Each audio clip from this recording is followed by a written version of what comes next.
Thank you, ladies and gentlemen, for coming to this presentation. Good evening to Dr. Raj Manama, ISL committee members and fellow engineers. Let me start the meeting with acknowledging the traditional landowners as our tradition.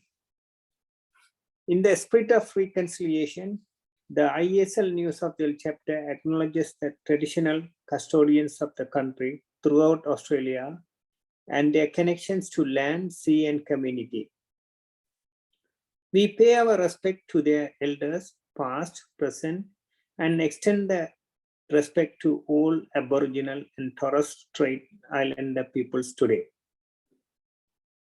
First of all, let me thank Dr. Raj Manama for accepting our chapter's request and delivering this valuable lecture for our members. It is the time now and privilege to introduce Dr. Raj Manama to our audience. Dr. Raj has over 12 years experience. Dr. Raj has over 12 years commercial and government experience in clean energy industry in Australia and abroad. Currently, he is the manager of the policy and strategy at the Electricity Roadmap Delivery Task Force at the New South Wales Department of Planning and Environment. He is responsible for strategizing and implementation of electricity roadmap for the New South Wales, Australia. Prior to he led number of sustainable and renewable energy policies and projects in New South Wales, including the 30 million regional community energy program and a 15 million solar for low-income household program, green power accreditation program, and solar bonus scheme in NSW. Raj is an engineer by education and has completed his first degree in chemical and process engineering at University of Moratuwa in 2008.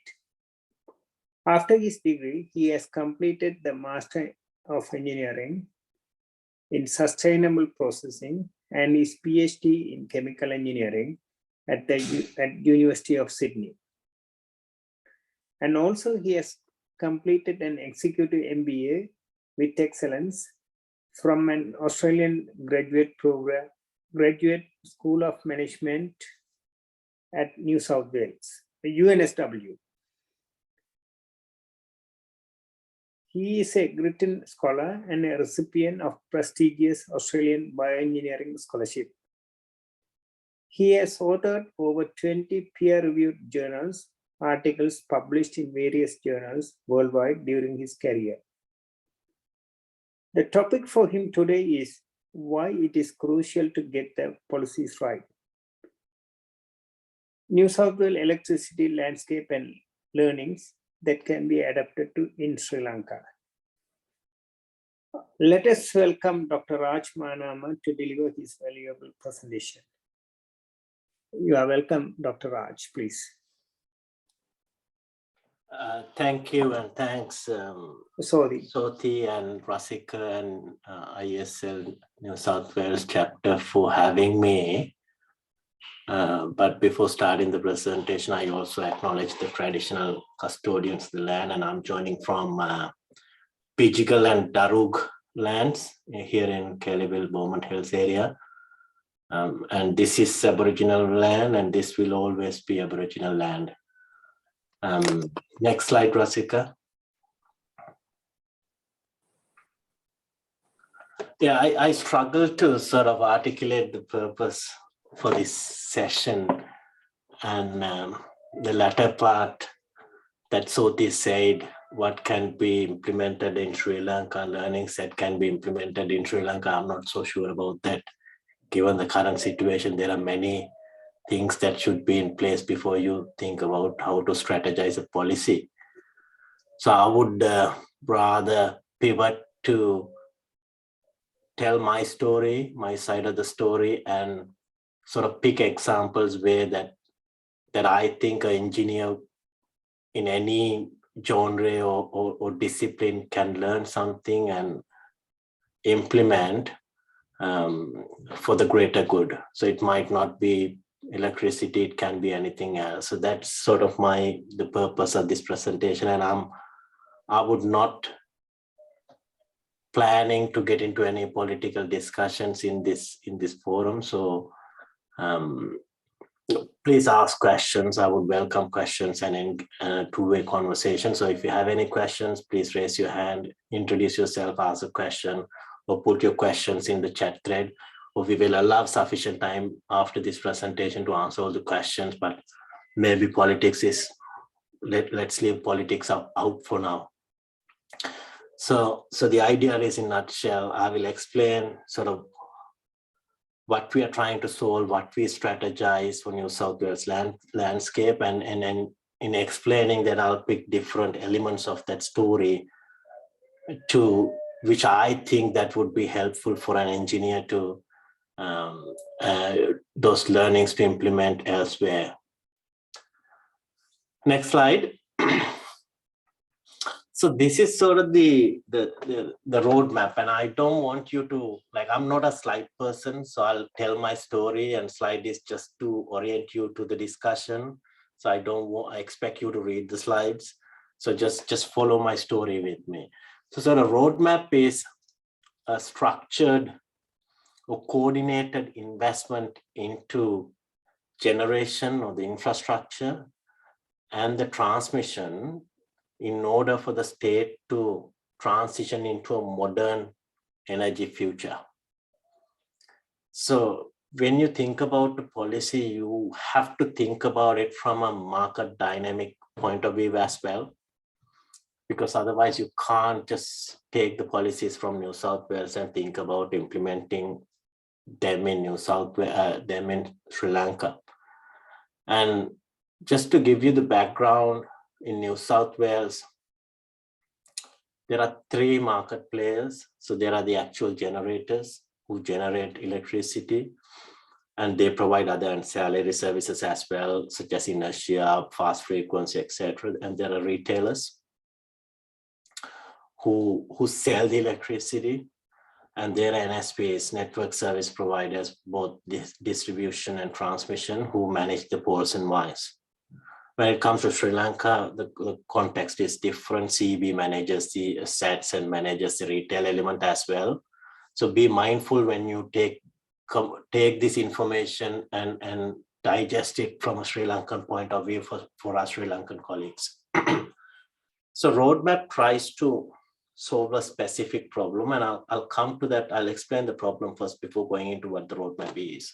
So it is to incentivize new infrastructure, new transmission, and new generation infrastructure at the same time, in order for us to meet the energy needs in the future, predominantly driven by coal-fired plants exiting the portfolio, or plan to exit the portfolio in the next 10 to 15 years. So it creates a huge gap, and that needs generation and infrastructure to support that gap through renewables. So that's basically what the roadmap is about. Next slide, please. Here are the sort of the statistics, such as any program. It's huge, it's enormous. It's 32, all up, it's $32 billion of leverage investment we are talking about, and 6,000 odd construction jobs. We are talking about 12 gigawatts of renewable coming into the grid, 2 gigawatts of deep storage coming into the grid, and 5 renewable energy zones, new infrastructure just to support that additional renewables. And if you have to think about, you have to sort of contextualize the size of it with, the best way to do it is using the capacity factors. So if you think about a coal-fired power plant, say for example, one megawatt small, just for argument's sake, if you want to replace it with solar has about 20% capacity factor. So you've got to technically build a 5 megawatt solar plant to replace 1 megawatt. It is not correct, because all the non-intermittent nature of it and weather plays a huge role. But those 12 gigawatts and supporting infrastructure, you have it'll in a blink of a in a matter of a second, it just extrapolates into a huge investment. So that's what these numbers are for. Let's go into the next slide. Yeah, this is just the background, what I explained. What will happen is all of these histogram, the bar chart shows is the coal level of coal exiting and why we need to act early. And the blue line says that if you do not act early, what will happen to consumer bills? So government, in any scenario, the government is the ultimate risk taker, residual risk taker in an economy. When push comes to the shove, when something happens, government has to step in and defend it on behalf of its citizens. So that's sort of that's where the government comes in. But now the question is, if you think about, so I'm bringing a little bit of politics into here, right? Because it's important. If you think about extreme right-wing mentality, a perfect or capitalistic mentality, a perfect economy works.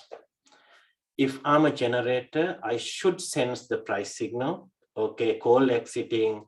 If I invest in renewable, I should be able to get a revenue.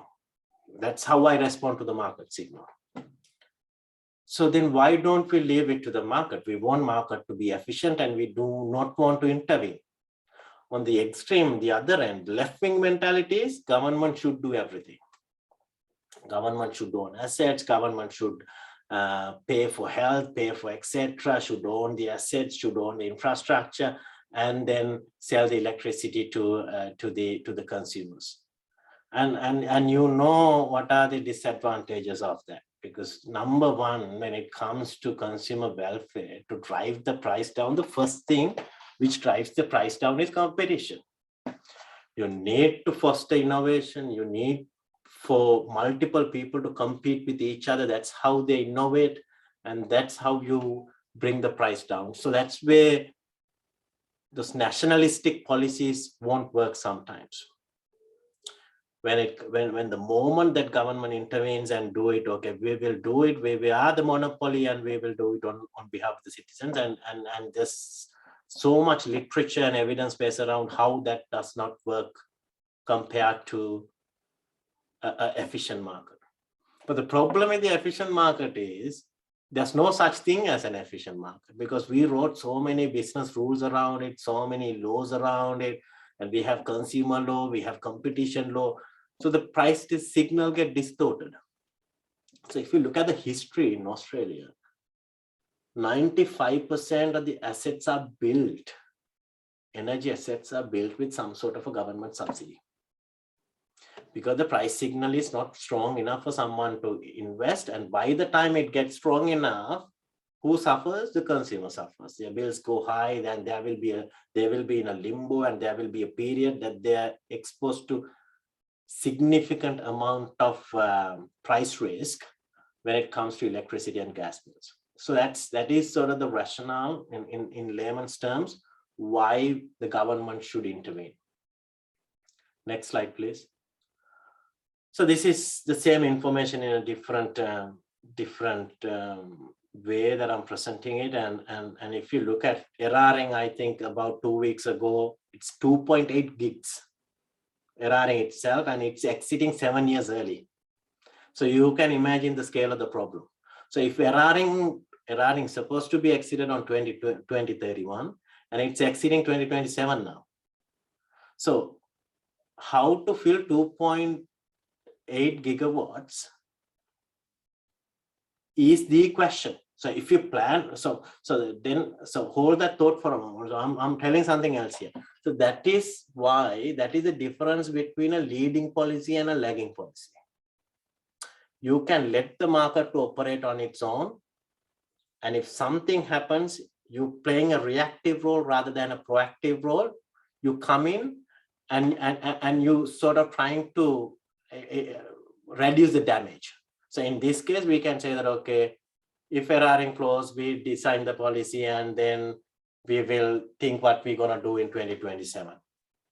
On the other flip side, the leading policies, there are these uncertainties, they can close early. So we have to prepare for it. And it might be expensive for consumers, but we will do what we have to do, thinking about the uncertainty into future. And in the short term, there might be a cost pressure for the consumers because we might have two assets at the same time. Mirroring might be there, solar plant may be there, solar public is paying for solar. And for a short period of time, there might be double dipping and consumers are exposed to cost, but that's the leading policy versus lagging policy. And you know that New South Wales is Liberal government. And there's some flavor of that right-wing mentality into the work that we are doing. And I have to tell this upfront, actually, I'm presenting my personal views and these are not government's views. Even though I'm the policy and strategy manager of the government, when delivering this talk, these are my personal views. So you can question my views if you question anything here, but I can answer you from a government's point of view as well. So that's the leading lagging policy, and this is a leading policy. We know that there will be certain things happening in the future, and if we are late to the party, consumers are the people who will be suffering. So we got to do something. We got to do something now. Next slide, please. And this is the same thing. Why investors won't invest? There are multiple elements of risks. There's uncertainty in policy risk, wholesale price risk.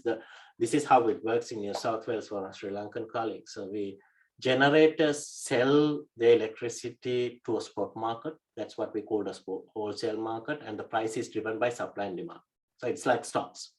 The retailers purchasing from spot market and selling it to consumers. So there's multiple elements of different risks that different parties are taking.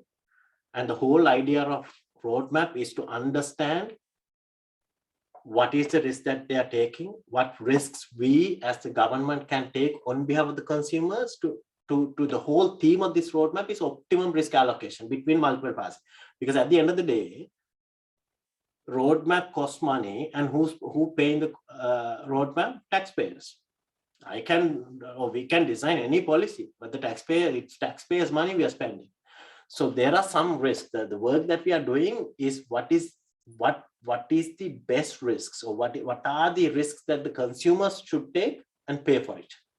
And our job as a public servant is to optimize it among multiple things.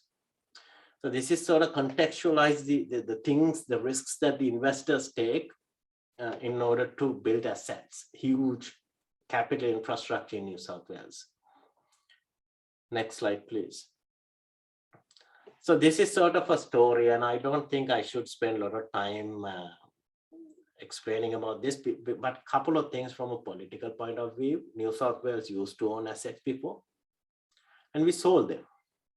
We sold our stakes in in Snowy Hydro. We sold our stakes in network infrastructure. Why we sold them? The reason I told you before, because monopoly is not good, oligopoly is not good. We want to drive competition in order to drive prices down. So that's sort of the punchline. So we sold the properties, and now we only own, I think, in Endeavour Network 51% we still own, government, but rest of the Transgrid we do not own, and the 3D NSB network only Endeavour Essential and Ausgrid we only own 51 stake in Endeavour. And the rest we sold. So it's a gradual thing. It doesn't evolve in a single day. It's a gradual thing which led to the situation we are now. And to be a sort of a right-wing government, liberal government, to move into renewable, it's another story. Because we are the largest coal exporter. Our economy is driven. Coal plays a significant role in our economy. So move away from coal to renewable. Any government minister, as a politician, needs guts to come up with these policies, because we as public servants, we can come up with any policy, but at the end of the day, the politicians as the representatives of the public should get these things passed through the cabinet in order for them to become law, become regulations, so on and so forth. So that's why that political interplay is important. Next slide, please. So please ask questions if you have any question about any elements. I'm talking about bits and pieces, but I'll try to sort of piece this together and tell a holistic story at the end. So this is sort of all of the other policies that we are doing. So roadmap is not the only thing. Roadmap deals with the big stuff.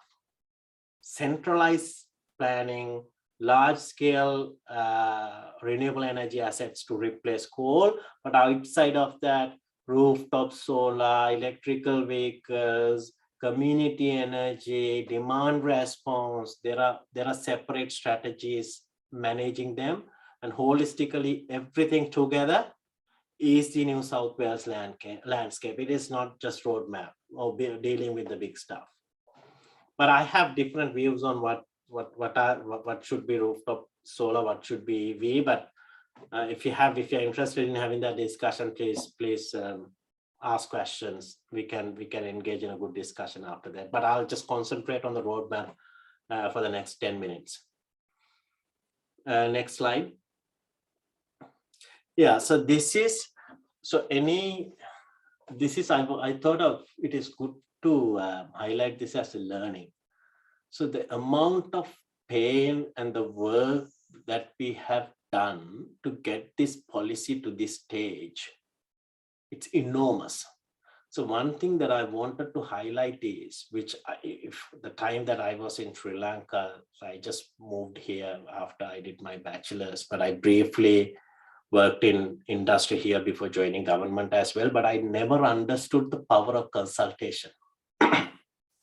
So the government now moving into co-designing solutions to a problem, designing with the public, designing with other people. We are very open, very transparent. We show our modeling, we show our approach, we show how we define the problem statement, where we got the data from, what assumptions we made, what we are thinking the future would look like. So these different papers are white papers, sort of consultation papers that we publish along the way to engage with the public, engage with the industry, just to ask the question, are we think about this in the right way? Have we missed anything? Are we going in a different tangent? So the power of consultation is something that any engineering discipline that you should think that world is too big for one person. There are a lot of brain trust in the industry, in the public. And if you're honest, and if you want to do the right thing, and if you consult to the right limit with the people, they will collaborate and they will help you solve the problem. And that's how you get stakeholder buy-in, and you will get opposition, right? It's very difficult to get everyone satisfied, but that's not the point. The point is just to show you how much of work in the past 2 years we have done, coming up with different policy alternatives, cost benefit analysis, and publishing it, and getting public engaged, industry engaged in designing these policies. Next slide, please. So the learning is the power of collaboration. And the second one is it's a cryptic slide, but what I wanted to show you here is there are two elements. We are talking about 30 years from now, and we are forecasting for the next 30-40 years how the price would behave, electricity price would behave, in order for us to make decisions about the policies that we are implementing today. What if we are wrong? Can anyone guess what will happen next year? And if anyone here in the electricity industry, how hard it is to guess the price or to calculate the gas price. There are people who are doing that, spot traders doing that on hourly, minute, daily, weekly basis, and it's their job. It is very hard to forecast a future. And we are forecasting this for 30 years to have a policy now. And what if we are wrong? So that's why the flexibility that we have to build into the policy, if we identify something, some externality changing or behaving in such a way that we did not expect that to behave, we have to have a feedback loop to correct it very quickly. And that's what it does through the development pathway and tender plan. So what we have done is, in today's world, this is what we think. We need to bring 12 gigawatts of generation and we will run auctions. This is the forward price curve that we came up with, and these are the assumptions. But maybe 2 years down the track, maybe some Elon Musk or Mike Cannon Brooks might have installed a couple of batteries here, and the landscape is different. Price curve looks very flat, and consumers are not taking that risk. And what we're going to do? Are we going to just walk our talk and install 12 gigawatts at the expense of consumers? No. So that's why these development pathways, there's a feedback loop every time, every 2 years. I think biannually, we are revisiting our assumptions, revisiting the forecast, and adjusting the tender schedule moving into the future. So that element is any policy or any work that you are doing, if it is long term, how to build in flexibility. That feedback loop is very important. Move on to the next, please. Okay, so this is, I think I briefly explained to you. So under the roadmap, I said there are two elements. One is generation storage infrastructure. The second one is transmission infrastructure.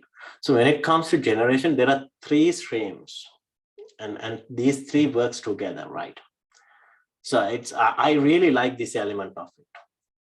So generation is to get bulk generation in, just the numbers in, right? It's bulk solar, large scale wind, bioenergy, CSP, whatever you name it. It has to be renewable, and you are getting in bulk renewable to match the exits. But they're non-intermittent, but they're intermittent. They are heavily dependent on the weather.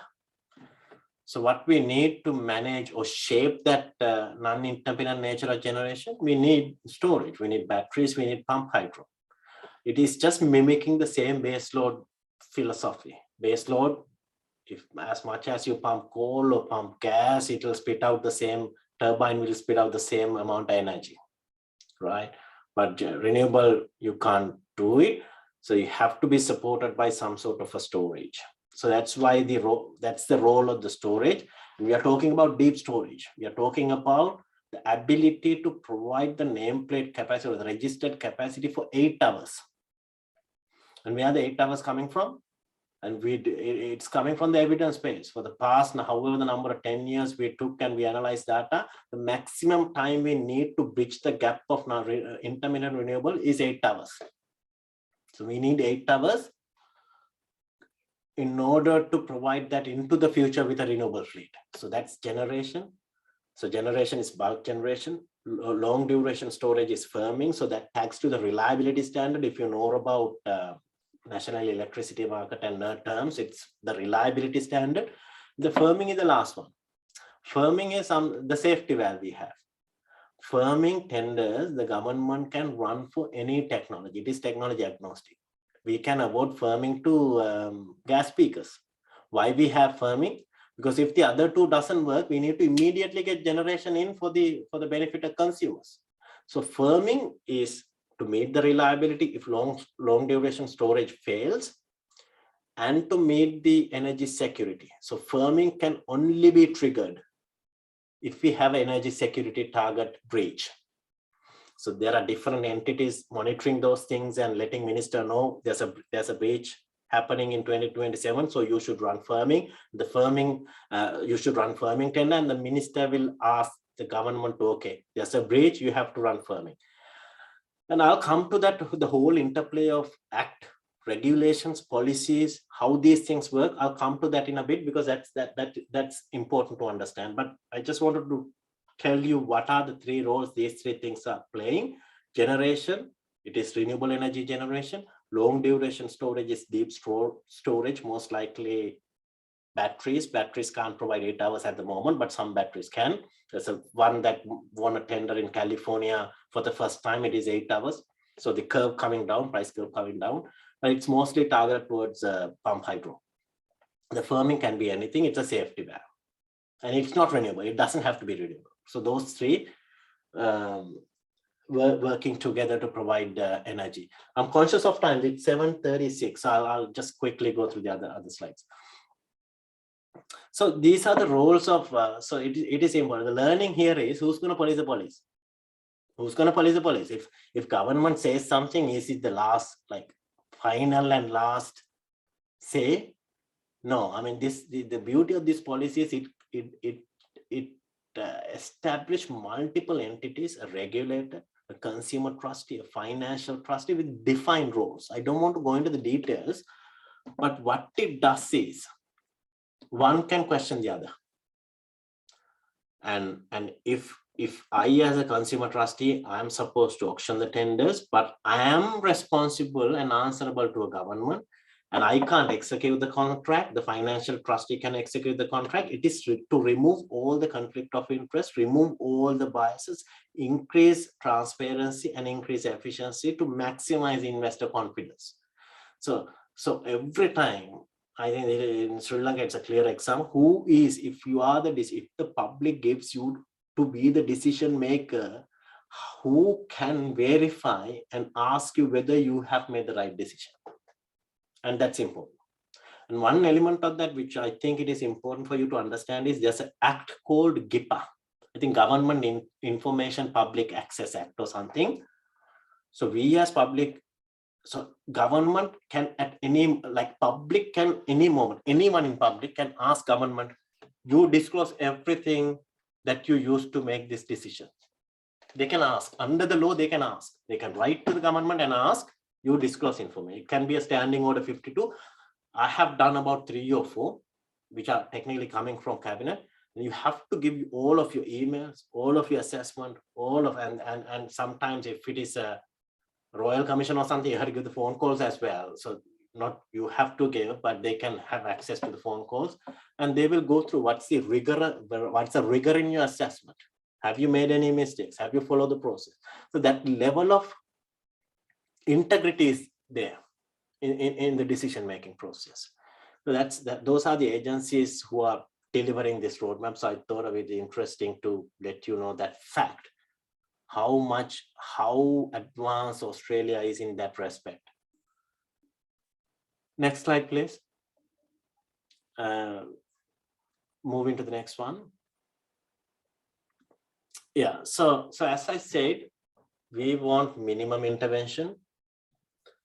We are liberal right-wing government. We do not want to pay for anything, public money for anything, but we want minimum intervention to the point where the investors are happy to come and invest.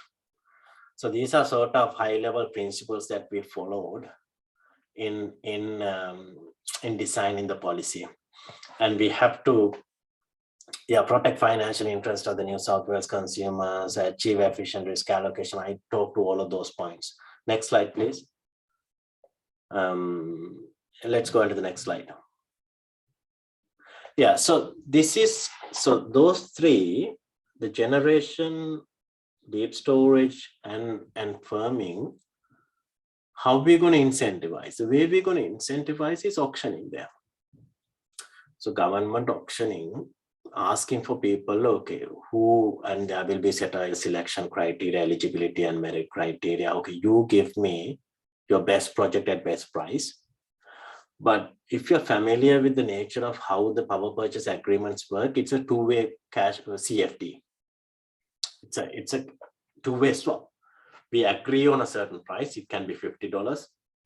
If it goes below, I will pay you $50. I will top you up. If it goes above, you have to pay me the gap. Because technically, what I'm guaranteeing you is, irrespective of what happens in the spot market, I will give you $50. But I take the upside and I guarantee you the downside. I take, if it goes above, I take it because I'm taking that risk. But if it goes below, I'll top up it. So that is sort of in generation, that's a well-known PPA. So this is not a PPA. This is a put option on top of a PPA.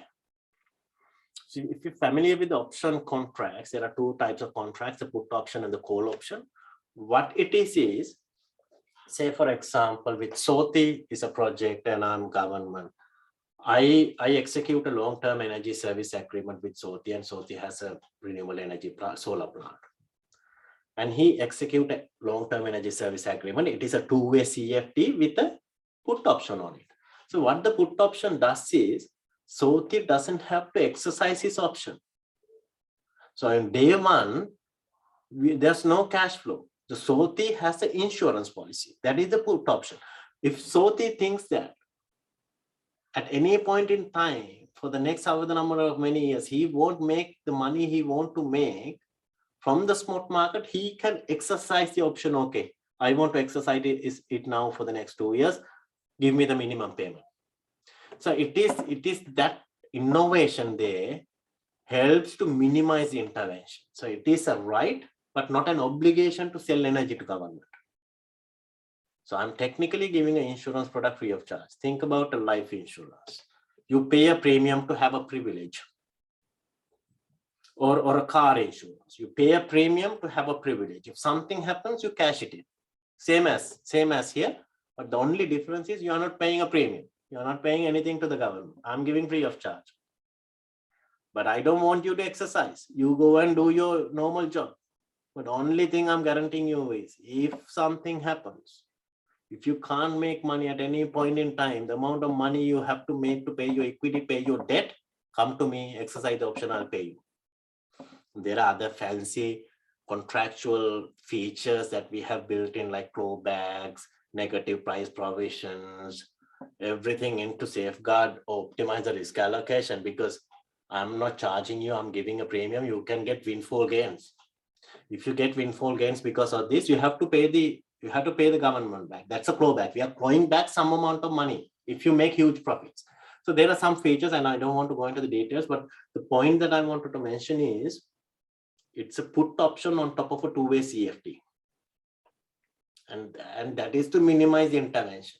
And we do not want to disrupt the market. So there are other elements. If we disrupt, if we take CFDs and take all of the energy to us, what we're going to do with that energy? It reduces liquidity in the marketplace. And then we have to offload that portfolio again through risk management contracts. We have to hedge our books, because we hold a lot of energy, and how we going to offload it. So this creates all of those problems, and that's why we introduced the feature of put options on top of it. And we are not the first one to do it. Like I don't think New South Wales should take credit for that, but I think it has done once in England. In UK, their auctions are put option on top of a two-way CFD, but their design is a one-way CFD. Like, we agree a price, you can take the upside, you don't have to pay me the upside, but if price goes down, I'll top you up. But in our case, it's a two-way CFD. It goes above, then you have to give me back. Let's move on to the next one. Okay, so this shows, this is again on a learning point on human-centered design. I don't know how many of you are familiar with the design thinking or the human-centered design process, which is how you solve a problem. From inception, ideation, prototype, consult, and come up with the final product. What is the process we go through? And it's I don't know who developed it, but it's called, if you Google it, called human-centered design or double diamond HCD, you can find the information. And it is basically understanding, coming from an idea, you expand it, what are the sort of options that different ideas that we can implement and we can achieve the same objectives, and then diverge, how to cull it down to a limited set of ideas, and then prototype it, and then expand it again through consultation. What are the different variations, and converge again. So keep doing this divergence, convergence, divergence, convergence with the industry, with the people, to understand whether this solves a problem. Is this solving the problem? What are the issues with this? Is this features working fine? Are the clauses okay? So this shows you the rigor in the people we talk to, the amount of consultations we had in different elements of the LTSS, because we are talking about billions of dollars. So we need to get this right.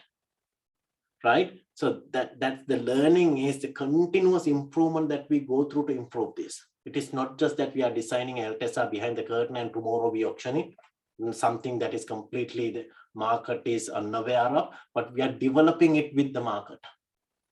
We keep it transparent, And the learning that here I think, especially for engineers, is to, and some of you might do it day in, day out as part of your job, but I did it first time using design thinking framework for policy development.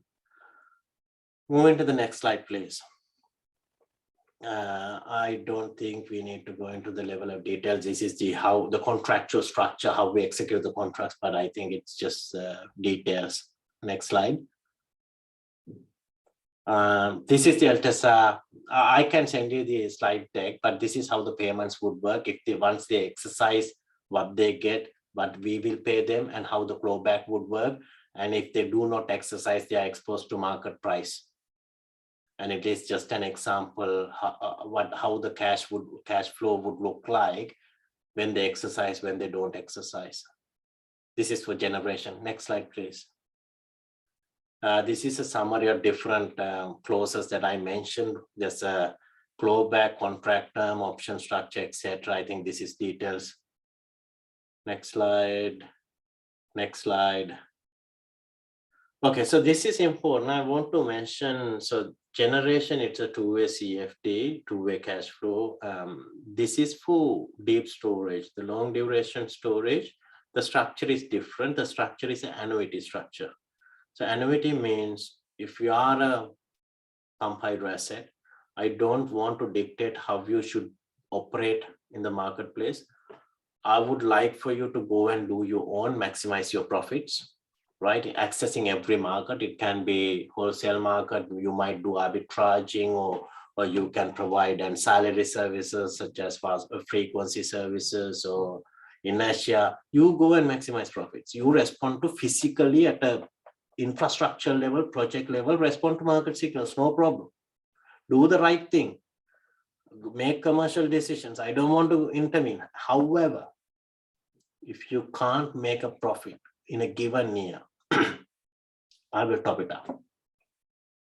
But the point is, when you are bidding for the auctions, you have to tell me what is the minimum you need in order for you to sustain or you to operate in the marketplace. What is the minimum annuity you need? You have to bid a number. So you have to look at the future, bid a number and say that, okay, I need $50 per megawatt. And I'm a 100 megawatt pump hydro, but maybe after 365 days, I earn $45 per megawatt through different markets. I'm short of 5 megawatts. Then I can exercise the, like if you exercise the option contract, annuity contract, LTSA, then you would get that $5. But same goes here. If your profit, if you earn excessive profits, there's a clawback to claw some money back, only limited to the historical cumulative payments to you that the government paid you in the past, only limited to that, and we don't want to take any more profits. So that comes back to the efficient risk allocation. Government do not want to earn money. We want to make sure that there's efficient risk allocation and you do your usual gig, but if something happens, in government will intervene, step in and take that risk. There's two things that I want to mention before I forget. It's a fundamental difference between the investor appetite when it comes to coal and renewables. The coal, you might have heard about a concept called LCOE, levelized cost of energy. That's the total amount of cost, capex and opex, divided by amount of energy during its lifetime. So it is expressed as $1 per megawatt number. So it is technically what is the lowest amount of money you need to build this power plant, because it's cost divided by some unit. Rasika, I think your screen went off, mate. Yeah, that's good. So that is the low LCOE. So what is the investment in renewable cost the cost of coal driven by? Mostly it is not driven by the capex, it is driven by the raw material cost.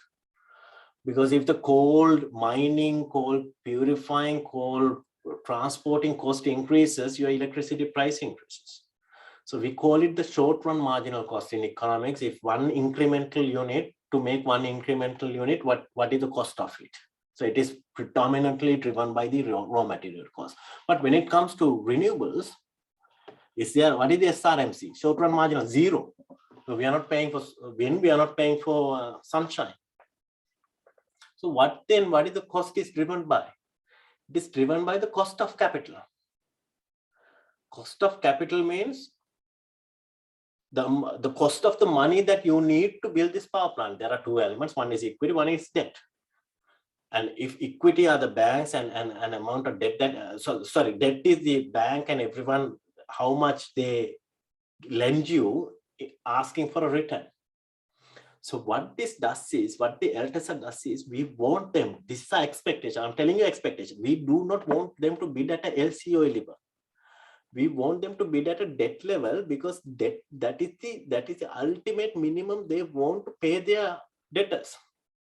And if the leverage is 65 to 35, say that it's 65 loans and 35 equity, that is the capital structure of that project, we want them to bid the right amount, the minimum amount they want to service that 65% of the debt. So that is our expectation. I don't know what is happening what will happen in the auction. The first auction is supposed to be held in December, October to December, somewhere in there. But that is where we model the price will be at, because this is a reverse auction, so people will bid, and people may bid under debt level as well. So that's how we model the consumer cost. But I think it's an important thing to know. There's another one. The second point I want to tell you is, because I am not an electrical engineer, I'm a chemical engineer, and I'm working in policy related to electricity. But personally, what I think in my life as an engineer, before I'm doing the MBA and all, working in policy, we think about the practical way of solving a problem. We think about the feasibility aspect of it. How to, like at any cost, how to build this thing, how to improvise. The engineer's first quality of an engineer is to improvise. This is with the stuff we have, how we can build it. So we think about design, how this works. We never think about, I don't know, like this is my personal, I might be wrong, but we never think of whether it solves a problem or customers thinks about this, what is the economics behind it. So I'm telling you, my personal experience, there are two things as an engineer. The first one is your ability to explain things in the first principles.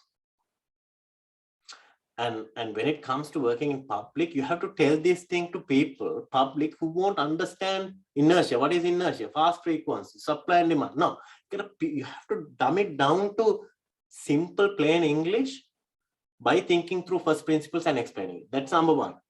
That's one of the learnings. Number two is what you need to explain something in first principles. I think physics and economics. You need to have a very good understanding of physics. We all have as engineers. And the second one is economics. How to explain market dynamics, how the market would behave, those sort of things you can explain. It's if physics can explain or mathematics can explain that side, the economics can explain the business commercial side. So that's sort of my second learning. Shall we move on to the next one? So we covered that. Next, please. Conscious of time, we got 5 minutes. I want to answer some questions as well. Let's quickly go into, there's a place called RES, Renewable Energy Zones. Okay. All right. So to transport all the electrons we are generating, we need infrastructure. So at the moment, the problem is the poles and wires can't handle the electricity that we are generating. And we are already congesting. There are security issues. There are system security issues, and there are constraint issues. So we need to build infrastructure at the same time. So the current market in New South Wales is the DNSPs. As I mentioned, there's four of them, one DNSP which is transferred and 3 DNSPs. So the market mechanism for them is they have to demonstrate to the government how much they need, amount of money they need to build a certain size of infrastructure, amount of revenue they need, they get the approval. That's called a RAB, regulated asset base. And to maximize the RAP, they need to get approval from government, and then they build it, and then we have new infrastructure, and that takes years and years. So what the New South Wales government did is derogate from that. So there are laws, and you write another law to say that, okay, for these purposes, this law doesn't apply. That's a derogation. So renewable energy zones are a product of a derogation from national electricity law, federal law.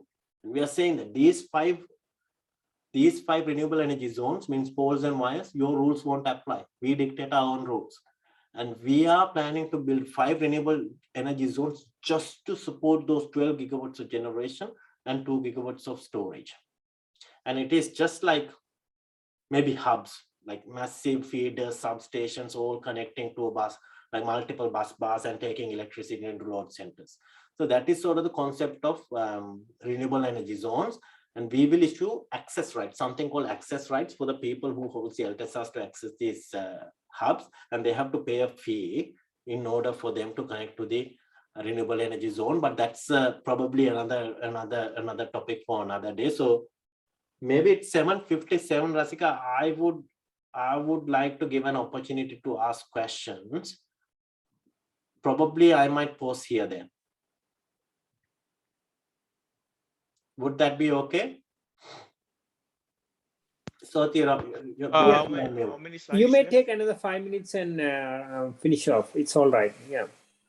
Okay, let's move on to the next slide. So what we have, so I quickly captured that renewable energy zone. It is just a legislatively defined geographical area with poles and wires connecting to a major transmission line. So you define the perimeter, and the new law, the derogation would apply to any asset within that perimeter and connecting to the existing or the new infrastructure, and that's billions of dollars, right? And that's a massive element of social license in it, because we are disturbing communities, disturbing landscape, and there are plans to fix those things in terms of improving social license. So there are multiple criteria we are assessing these projects against, including land use considerations, local economic development, community consultation, impact on grid. So that's a holistic approach we are taking to build transmission and build generation and storage. So that's how these two things work in tandem with the regulations. And as I said, there are laws sitting on top. There are regulations after that to derogate a law. And then policies are not law, but that's how explaining sort of a strategy, how we do things. So that's sort of the landscape. And there are ways, if you want to change if you want to pass a regulation, you have to back it up by a rationale, you have to publish white papers, then go through parliament, get the majority, pass it, and that's only ascended to a regulation or an act. So that's all the structure, the underlying framework should work efficiently in order for us to do our job.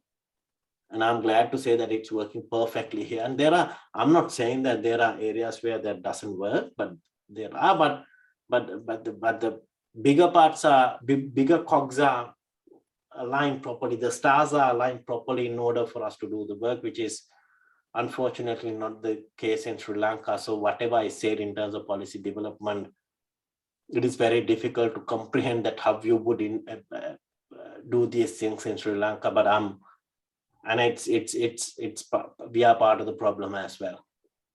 So I might stop there. I won't go into discussing that in detail, but these are the locations. I don't think I'm sort of happy the amount of content that I covered in this presentation, Rasika. So I would open the floor for questions now. Thanks, Raj, for your nice presentation. It was very good contention, and you have put a lot of contractual terms and legislation covering the energy market, so which were very valuable. Even some of the part was hard to understand at the first go, but let's listen from the audience what they say.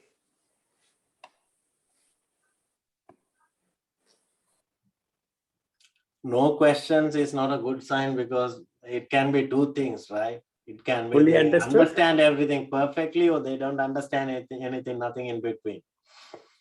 Good afternoon. I'm Engineer Shahid Mustali here.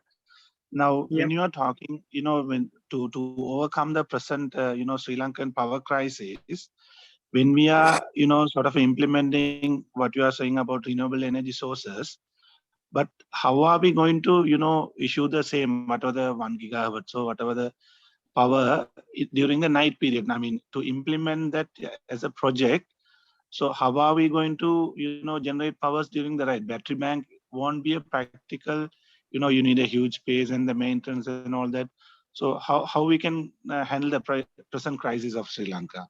Yeah, so very good question, Mustali, but I will explain how we are handling in New South Wales, and I'll give some ideas how we can think about it in Sri Lanka. The first thing is renewable energy sources, how they behave in New South Wales is sunshine during the day, solar during the day, and we have the largest amount of wind resource during the night. So wind partly solves our problem.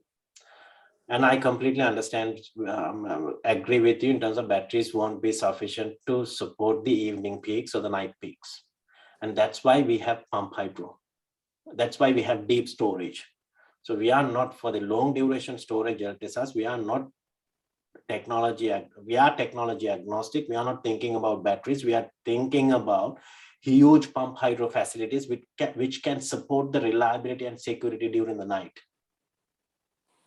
So along with wind, along with gas peakers, along with pump hydro, and with other demand response mechanisms, everything else, that is how we meet in the afternoon peak.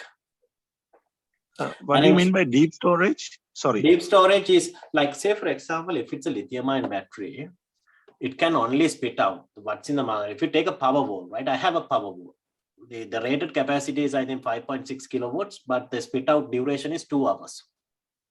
The deep storage is, we have a criteria, you have to be able to spit out 8 hours at your registered capacity. It is not 2 hours. So your if you're talking about a deep, like think about a 50 megawatt 2-hour battery versus 50 megawatt 8-hour pump hydro. So 50 multiplied by 2 is 100 megawatt hours worth of energy stored in the battery. 50 multiplied by 8 is 400 megawatt hours of energy stored in the pump hydro. So that is deep storage. Deep means you can pump out the registered capacity for 8 hours at a stretch. Yeah, and Musali, yes, I think in Sri Lankan context, of course, more than the battery, that's where the hydro comes in. So hydro should do the heavy lifting, maybe as pump hydro, to match the evening peaks, because we are supporting, I think, 60-70% still a hydro, pump hydro. So I think that division of resources to match different peaks, that's where we can target, and we can use excessive solar to pump water up during the daytime if we have excess solar. You get what I'm saying? Yes. Yeah. That's a good, good idea. Yes. I mean, we should focus on that. Yeah, that has been practiced multiple in everywhere, because you have solar during the daytime. If there's an excess, what are you going to do about it? There's nothing you can do about it unless you store them. So how are you going to store it? You can pump water up and keep it. And there are other storage mechanisms, and then you get your energy during the night time. But that's a good concept. And if you look at the duck curve, just Google duck curve in Google it, and you can get the concept of what this rooftop solar has done to the duck curve. So what it has done is, previously the peak supposed to be during the day, but not anymore, because of the rooftop solar pumping energy into the grid. Now there's a lot of energy surplus during the day, and early mornings and late afternoons are the peaks now. And that's the time we don't have solar. But luckily, our wind patterns are mostly producing energy during the night, and wind can take some of that demand. So then gas peakers kicks in, and then pump hydro. So that's how we're gonna, how we think that we can match those high evening peaks. So my final, in fact, it's a request. Now we are having upcoming a national engineering conference, maybe probably on June or July. So my humble request is to, shall we publish this concept on the National Engineering Conference? Put up a strategy or plan to overcome the power crisis. Maybe we all get together. Let's take that offline and discuss. Of course, I'm more than happy to help. Absolutely more than happy to help. But let's of course discuss that offline, but I don't think it's a new idea. I see a lot of there are a couple of people that I know. My batchmates are from CEB here as well. There's Danusha here, and this is their bread and butter, and they know these things better than me. But of course, I'm more than happy if I know something or if I can contribute to anything that you guys are doing. Like, hand on the heart, I'm with you. Just reach out to me and I'll share. You have my details, I think, in the invite, or Rasika can share the presentation along with my contact details. So get in touch with me. Yeah, thank you, Doctor. Thank you so much. Yeah. Hello. Hi. Hello. Hi, I'm Tissa. Yeah, I wanted to clarify a term called levelized cost of energy. Can you please explain? Yeah, so levelized cost of energy equation it's a measure of what is the minimum amount from an investment point of view, what is the minimum amount of investment you need expressed per megawatt, per unit, expressed as a per unit measure. So how you calculate it is, the cost can be divided between the capex and opex, the capital expenditure and the operational expenditure. You sum it up. The first one of capital expenditure plus your operational expenditure. So you have for the lifetime of the plant, total cost of the power plant. Then you work out how much of energy it can spit out during the asset life. So you take the megawatt capacity number, multiply it by the capacity factor, multiply it by 365 days, multiply it by the asset life number of years, you get a measure in megawatt hours to say that during the asset life, it can produce this amount of energy. So you divide your cost divided by the amount of energy, you'll get a figure called dollar per megawatt. That is your LCOE. It can be $5, it can be $10, depending on the technology. So that's a measure we use to say that if it is solar, it is $5 per megawatt. I'm just taking an argument sake. What that means is it megawatt hour or megawatt? Sorry? Is it megawatt or megawatt hour? No, megawatt hour as an energy figure, not as a capacity figure. Okay, thank you. The same you can use it for storage. You call it levelized cost of storage. Same concept. Okay. Thank you. Thank you. No problem.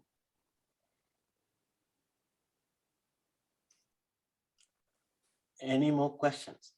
Dr. Raj, okay, you were talking of deep storage and pumping the water back to the storage and producing energy from there. Yeah. So that need additional storage and infrastructure to achieve this one? Yeah. Definitely. And that you need to add up some additional storages at the level of discharge so that you can store them and pump it back. Yeah. Then that's need an additional infrastructure to be of course, put on. yes. Yeah. Of course, yes. Or secondary dams to be there, built up. Yeah. So you technically need 2 reservoirs with the appropriate head. Like you multiplied it by rho GH, you get the head. Like what is the amount of energy, not kinetic energy, what you call the other energy. The amount of energy capture. If something is above the whatever the level that you are in, it captures the amount of energy, and you can calculate the energy, and you can then pump water down with through the gravity, and it runs the turbine, but the water will be in the reservoir below now. So the concept is you use excess energy. Energy goes as a waste during daytime to pump it back again to the reservoir. Pump downwards when you need it. But you are right. You need 2 reservoirs, one up, one below. And if you look at Andrew Blaker's work, he's a professor in ANU. He has done a GIS mapping across Australia to understand where we can find 2 reservoirs, naturally existing 2 reservoirs. Right. So there are places in New South Wales, the reservoirs are naturally existing. So all you have to do is to, what do you call, construct the dam and for the civil works. Yeah. But that's not easy. So the biggest risk in pump hydro is geotechnical risk, environmental risk, and all of the risks that the civil engineers are aware of, right? How much, I mean, how much amount of money it'll for geotechnical work, so the civil works, we don't know. And there's no evidence base. Apart from Snowy and apart from Shoalhaven, there's not many pump hydro facilities in Australia. So that's where the biggest risk for the pump hydro guys are. So that's why there's an element in roadmap called Pump Hydro Recoverable Grants Program to give them grants. If you are a pump hydro SOTI, I'm giving you 50 million to do the feasibility work. But it is recoverable. If you succeed, you have to pay me back. Yeah, okay. But if you don't succeed, you don't have to. It's a sunk cost. All right. That's the nature of it. I understand your risk. I know you don't know how to do these things. You need spend money to do feasibility. Okay, I'll give you money. Government give you money. But if you succeed, give it back to me, because that's people's money I gave you. But if you don't succeed, no problem. Forget about it. All right. Okay. Good I think there are a couple of questions on chat thread. Or are there questions? Yeah. Any other questions? Yes, there is some request for the presentation slides. Yes, we will. Yeah, I will share the. I have to de-identify the government logos and everything. So I'll de-identify them and I'll share the deck with the content only. Most of them are public information. So Rasika, you can share it, but I'll send you a different slide deck for that. Yep. Okay. Thank you. Thank you, Dr. Raj. Yeah. How about any others from Sri Lanka? They have bigger problems to solve than this. Yeah, I think they are not in a good mood. Okay. But hopefully the problems will settle. So yeah. Hope. Yeah. And it's very sad to hear about. It is absolutely sad to hear. I mean, I'm just like, and I made a comment before, we are part of the problem because I'm coming from University of Moratuwa. We studied from people's money and we are coming here and helping some other jurisdiction to build, strategize the electricity. So what we can do for Sri Lanka. And I remember Lakshman Khadiragama giving a talk at Oxford and he studied from, I think, Columbia University back then. He told a nice thing which resonated with me. He said, Oxford put the icing on the cake, but the cake was baked in Sri Lanka. Oh, okay. I mean, for most of us in here, it is the case. Yeah. I think that gratitude, if this is the right time, like that's why I told Mustali that we are open to do anything. You just engage us, and we are more than happy to help in any form or the other. To give it back to the people, to give it back to the country, maybe as just knowledge transfer, but it just to give us that opportunity, you know. Definitely, Dr. Raj. There are a lot of people here too. Excuse me, once again, can I ask one more question, one last question? Yeah, yes, go on. Why not? Yeah, regarding you said deep storage. Will you recommend now deep storage or the lithium-ion storage is at the moment, I think, quite expensive. Do you recommend from Sri Lankan concept? Now there are people talking about microgrids and, you know, off-grid solutions for not for home, but for like institutions, like say 100 or 500 kilowatts and so on. Yeah. Do you recommend the lithium-ion storage from for Sri Lanka, because it's, I think, costly for an industry whose requirement is say 200 kilowatt. So do you recommend deep storage will be workable? Yeah, I mean, economically workable? Yeah, it is absolutely, the cost is coming down, and at the moment for Tesla, the payback period is little bit more than 10 years and the warranty is 10 years. So technically, your payback period is more than your warranty period. So if it breaks down, you won't make your money. So it's not a good investment. So we are, as government, we are not asking people to invest in batteries, lithium-ion. Same goes for public investments, and especially for Sri Lanka. It is not a generation source. It is a storage. It can only do arbitrage. It can get energy from someone and give it back at a later time. You get the benefit of price difference, right? It's arbitrage.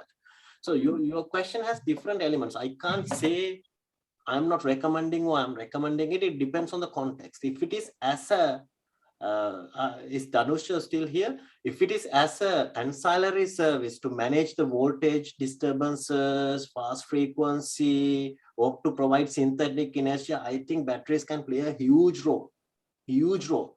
But provide energy through arbitration, I don't know. There might be other low-cost solutions, especially for Sri Lanka with the amount of water that we are having. Pump hydro would be much more cost-effective solution, or mini hydro, micro hydros we have might be better solutions than batteries themselves.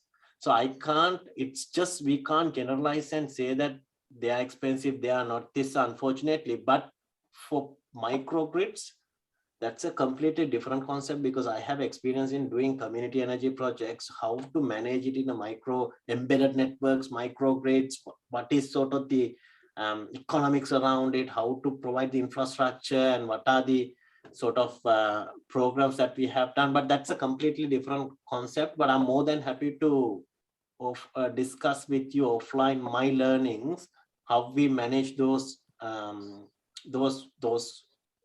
community energy and microgrid and embedded network projects in New South Wales. But straight off the bat, I can't say that lithium ion, of course, expensive, and most likely it is not the right solution for Sri Lanka, but it might play a pivotal role in different things, such as ancillary services. And pump hydro in that respect, or hydro, mini hydro would be more cheaper compared to lithium ion. Right. Thank you.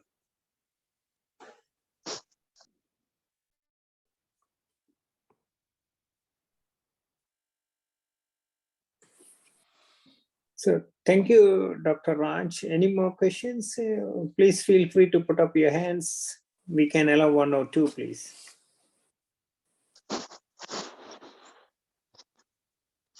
Hi, Mal. Hi. Hey, Raj, two questions. I'll touch base on the commercial sides that you mentioned. First one is, I'll ask two questions. First one is pretty much on the bidding process that you mentioned. Now, in an environment where global supply is short in every aspect of the build process, and when we are discussing about millions of dollars spent for a power plant, the plants that we are supposed to build, is it the right time? I know you touch base a bit on flexibility side of things, of the policy, but given that, is it the right time to, I know that bidding would be a bit higher than given the short supply of things. I'll touch base on the second question as well. Second one is, now given the fact that we are spending so much on renewable energy, do you see the other industry partners, things like global Australian players, are coming into the energy market? Two very good questions. The first one, Mal, the first one is in terms of money markets, whether we can bring capital money into the economy, is it the right time because of COVID? And we suspect that we might attract higher bids than usual. But on the flip side, if you look at financial markets now, we are attracting money from all around the world. And there are industries where that the construction or the progress won't happen during the COVID times, and there's spare money there. And technically, if you talk to a hedge fund or a large bank, they hold a lot of cash at the moment, and they're looking places to invest. All they want is certainty. That's right. And there might be an element, you're right, there might be an element where that the cost of capital will be marginally high because of COVID impacts. But the only way to find out that is running a tender. There's no other way. That's number one. The second one is, of course, we are expanding it to, and I think we are consciously expanding this to global markets because we want to drive competition. And because we do not want to build nationalistic policies. We do not want to say that, okay, this is only thing, we are only for New South Wales. It's like Sri Lanka. Okay, my school is, okay, this is school only. Then we are going to district. This is district only. Now it is Sri Lanka. This is Sri Lanka only. I think we are, in this policy, we are just moving away from that mentality. But there are elements that we recognize when it comes to local economic development. What is the development happening in New South Wales? I'll give you an example. solar panel producer. You are an investor, but you are a solar panel producer. Say First Solar in Australia, First Solar in USA. So they actually produce solar and they're a developer. You are telling the government, okay, I will bid, I can build the lowest power price, but I will come and build a solar power plant facility in New South Wales and I'll give you jobs to your people. Yeah, I have to recognize that. Yeah. So that's the same thing. You are bringing money and you are injecting to my economy as well. Yeah. Very good question, but those are the elements that we are considering.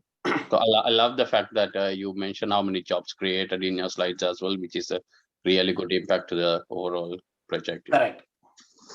Thanks. Thanks, Maya. Any more questions?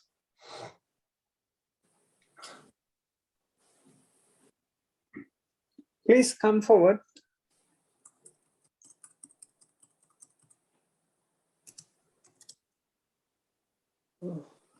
Okay, all right, then looks like I think we will wind up here. So let me please invite Engineer Rasika to give a vote of thanks on behalf of the IESL New South Wales chapter, please. Good evening, Dr. Raj and New South Wales Chair Zoti, fellow committee members, and ladies and gentlemen. It is a great pleasure to propose the vote of thanks on this occasion on behalf of IESL New South Wales chapter. Let me first and foremost thank our distinguished presenter, Dr. Raj Manama, for delivering this informative and interesting presentation, which is kind of different in our, we don't usually have this kind of presentation, but it's a good learning for everyone. And it is evident that how much policy matters when doing any long-term project, even in any industry, any company, or in the, if you take in any government. So we are grateful for the time and effort you took to share your thoughts and experiences with us. I also would like to express my thanks to Dr. Manasi, our New South Wales chapter secretary, and Mr. Chamila from IESL headquarters for the communication work and support extended in setting up this Zoom event. Last but not least, I would like to thank our wonderful audience for your interest in the presentation and questions. So we as IESL New South Wales chapter is organizing a Women in Engineering Day on 20th April 2022 at starting around at 6:30. This is as a face-to-face event. So I hope engineers lives in Sydney can participate to this event. So winding up, looking forward to seeing you all in our next presentation. Good night, everyone. Thank you, Rasika. Thank you, and thanks. Thank you. Thanks again for the opportunity. Yeah, we Good will night. keep the floor open for another 5 to 10 minutes. Whoever want to chat, please be here to chat. So I have mentioned Raj's email address on the chat. So if anyone would want to have a, Yeah, and connect me via LinkedIn or any other platform. Write to me if you have any questions. More than happy to help. And share my mobile number as well if anyone wants to ask any questions through WhatsApp. Yeah, sure.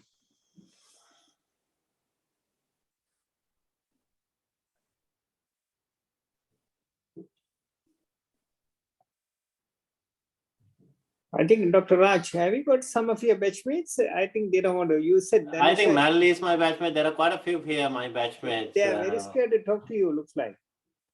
Sorry? They are very scared to talk to you, look like. You must be a serious guy in your batch. Nah, I think I'm one of them. Yeah. Are you all batchmate, Raj and Rasika? We are from the same. I think Rasika is one year senior. 1 year senior, but from the same department. And, Right. Okay, that's good. Yeah, okay. I have seen him. Oh, you have some laughing story to tell us? I think it's just the whole thing, how your thought process, where when you approach a problem, how it changes. Like if I'm in Sri Lanka, I would approach it differently. When I'm here, I would approach it differently. But what I struggled as an engineer is to explain through first principles. That I had to work on a lot. Because after doing a PhD, coming into the industry, I'm a detail guy, right? I think about the details, and I just wanted to get away from a functional job. That's what that's something that didn't make me happy, you know. I just wanted the big picture, the helicopter view, how this works. And I spent a lot of time in ability, like how to write it in plain English. And then I love these things. And Mark Twain said, I didn't have time to write a short letter. That's why I wrote a long letter, you know, because writing a short letter takes time. Writing a long letter, it doesn't take time. So to pinpoint, to articulate with the fewer number of words, the same meaning that someone can understand, it is hard. And in this policy world, it is very hard when it comes to a technical subject. But I think that's something that which we need to, because even in Sri Lankan context, right, you'd have to take a big problem like power crisis, explain that to the people. Why this matters, how this works. What if price goes here, what will happen? No, and that is an engineer's job, I think.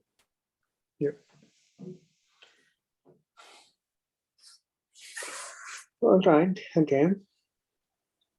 Okay, then maybe we can. We will close up the floor, please. Yeah. Okay. Thank you so much.